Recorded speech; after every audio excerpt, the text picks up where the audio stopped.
Здравствуйте. Давайте сегодня поговорим об аутизме. Вы слышали об этом заболевании с точки зрения психологии, с точки зрения социологии, с точки зрения психиатрии. Я хочу вам рассказать об этом заболевании, об этом состоянии с точки зрения принципов работы нашей нервной системы, с принципов работы нашего мозга. Почему так происходит? Почему именно так себя ведут больные аутизмом? И так ли сильно отличается аутист от человека, которого мы считаем нормальным, обычным?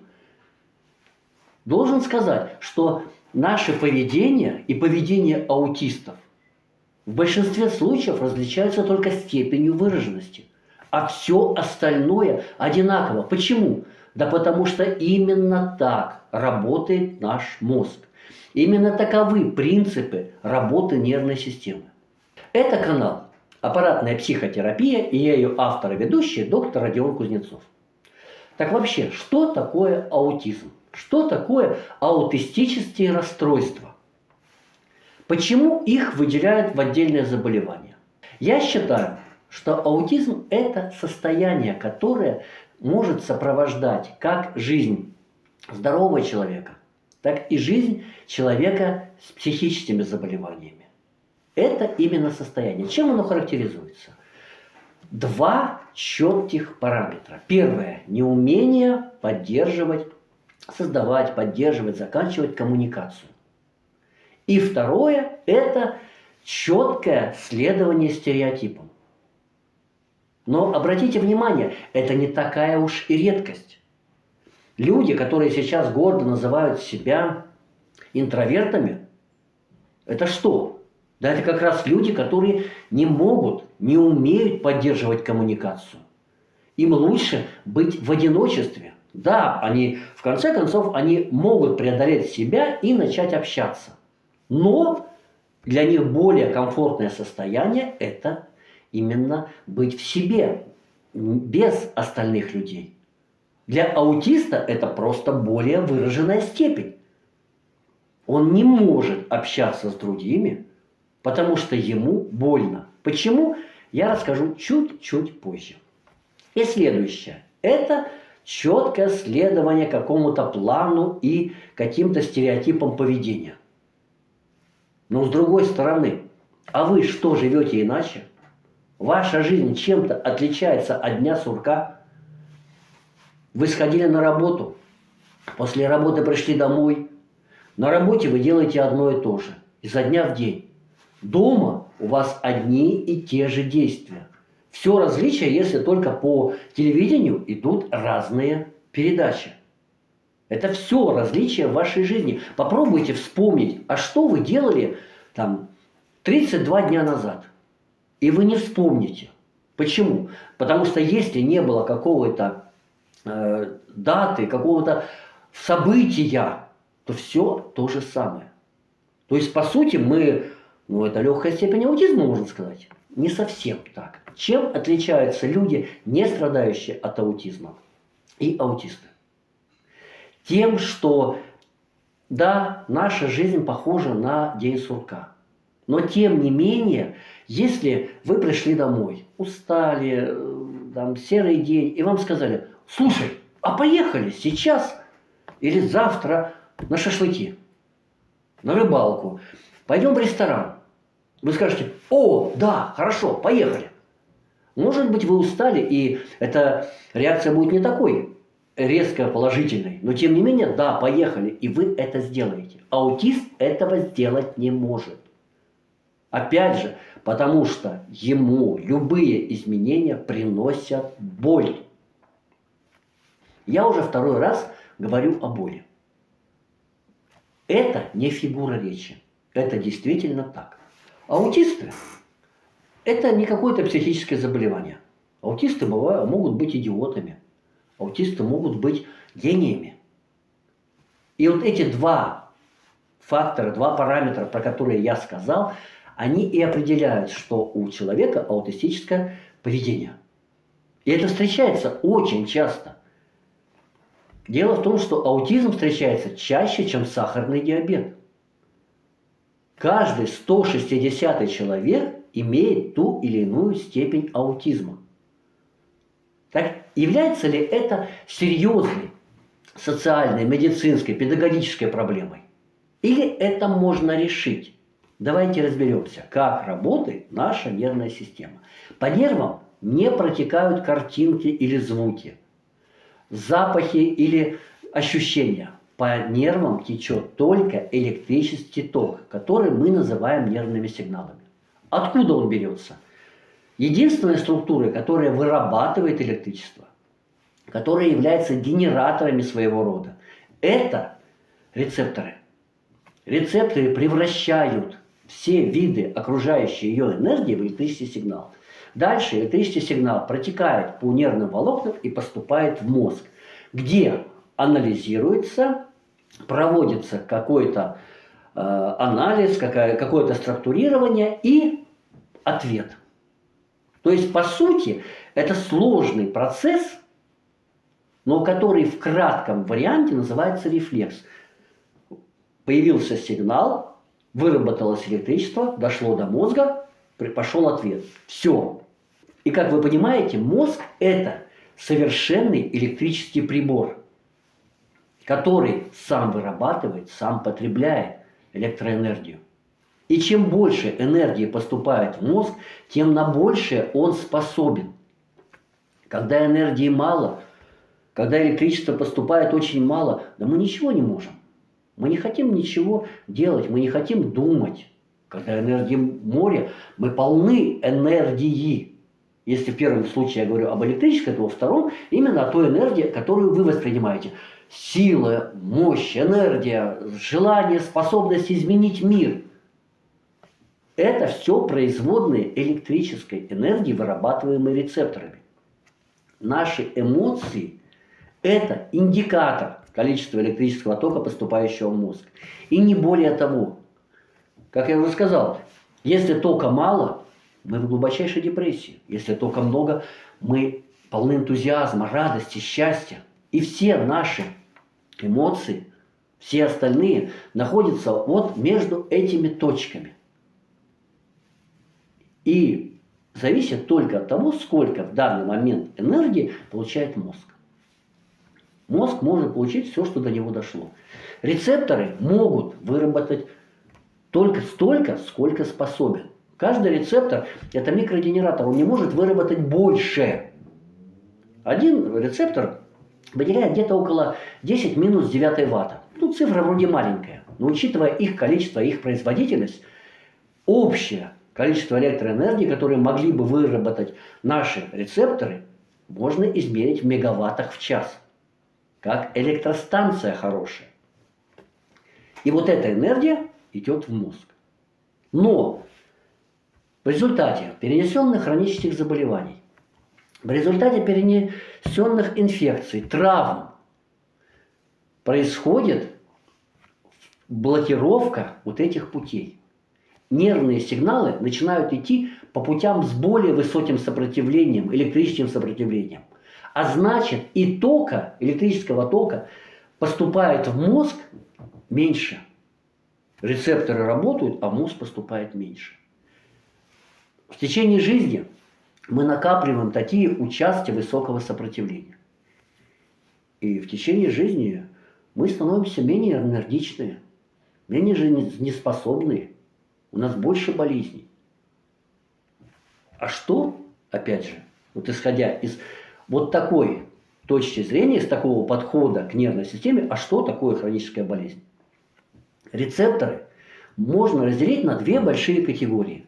Внешние и внутренние. Внешние – это те, что превращают в электроэнергию, в нервный сигнал, внешние виды энергии. Внешние, окружающие нас, энергию космоса, солнца, воды, земли. Все, что нас окружает.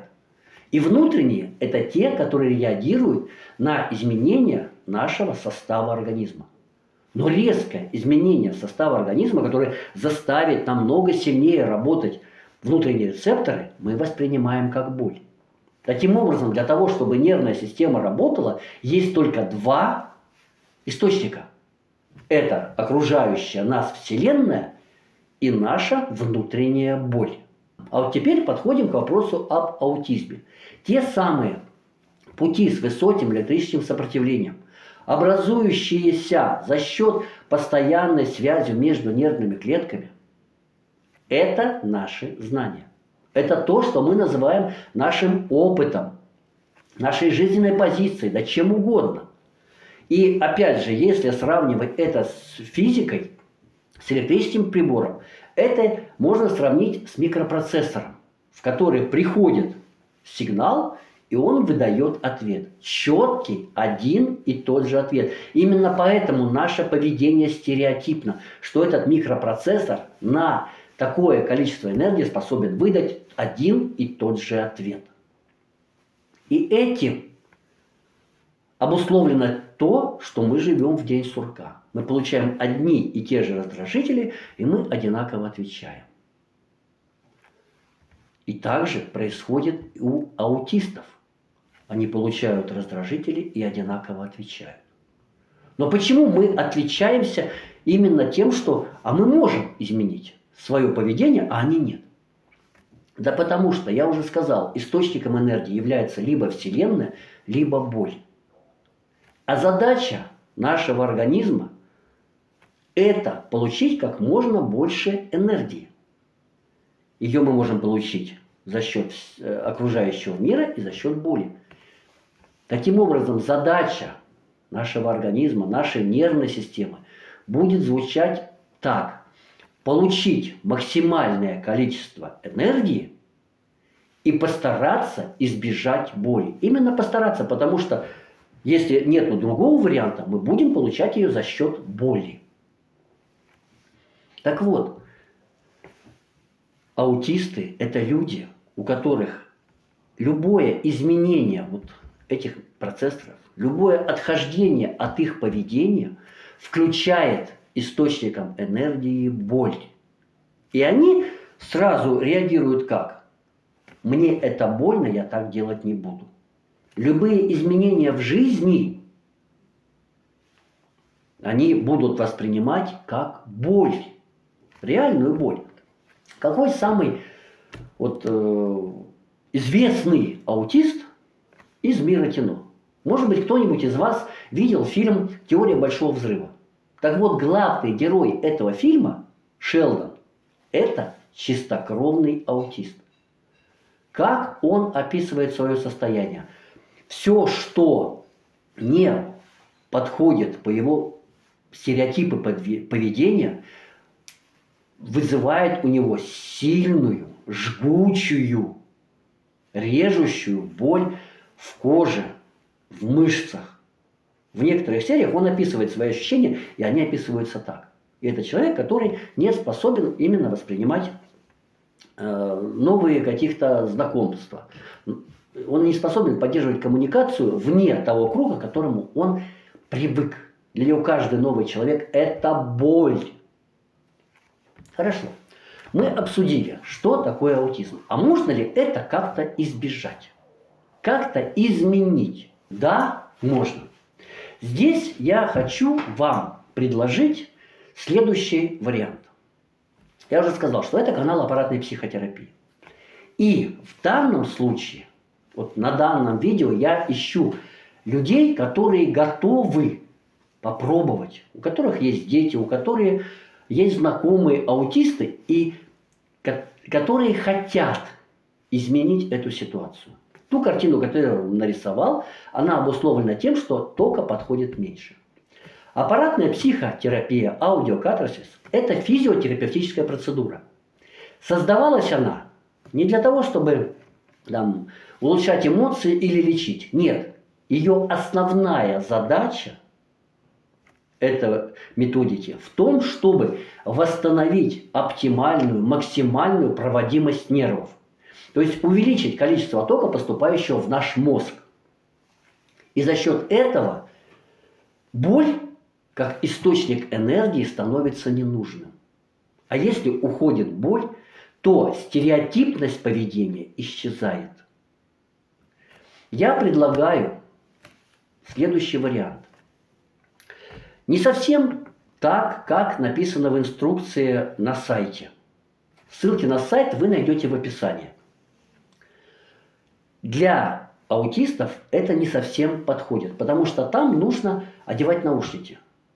Но далеко не каждый аутист согласится ходить в наушниках. Поэтому можно использовать колонки. Какие колонки? Это мы будем оговаривать с каждым отдельно. Я расскажу. На сайте есть контакты. По этому контакту вы связываетесь со мной. И мы оговорим, что вы должны сделать. Для вас это будет абсолютно бесплатно. Единственное, вам придется приобрести колонку себе домой. Колонку хотя бы на 50 ватт. Это не проблемно. Их можно купить в любом электронном магазине. Их можно заказать в интернете.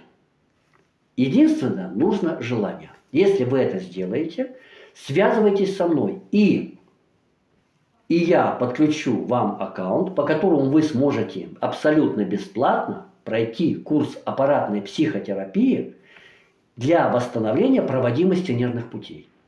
Я не думаю, что лечение аутизма займет меньше 3-4 месяцев. Но это будет проводиться незаметно. То есть колонка будет просто тихонечко гудеть в том помещении, где находится пациент с аутизмом. Он может спать здесь, он может тихонечко играть. Колонка будет просто тихонько создавать вот этот вот звуковой фон. И этот звуковой фон будет восстанавливать проводимость нервных путей. Если вам интересно, как это происходит, вы можете прочитать книгу «Медицина, которой нет». Можете посмотреть видео, как работает аппаратная психотерапия. Там более подробно рассказывается. Но мне просто сейчас хочется найти людей, которые готовы избавиться от аутизма. Подписывайтесь на канал. Заходите на сайт. Регистрируйтесь. Звоните мне по мессенджерам, по телефону. И мы для каждого из вас подберем необходимый, оптимальный для вас курс, как это можно пройти. И этот курс вы пройдете бесплатно. Единственное, что я прошу взамен, это обратную связь о том, как, с какой скоростью проходит ваше лечение, как нарастает положительная динамика. Будьте здоровы, будьте счастливы. Умейте коммуницировать с людьми и менять свои стереотипы поведения.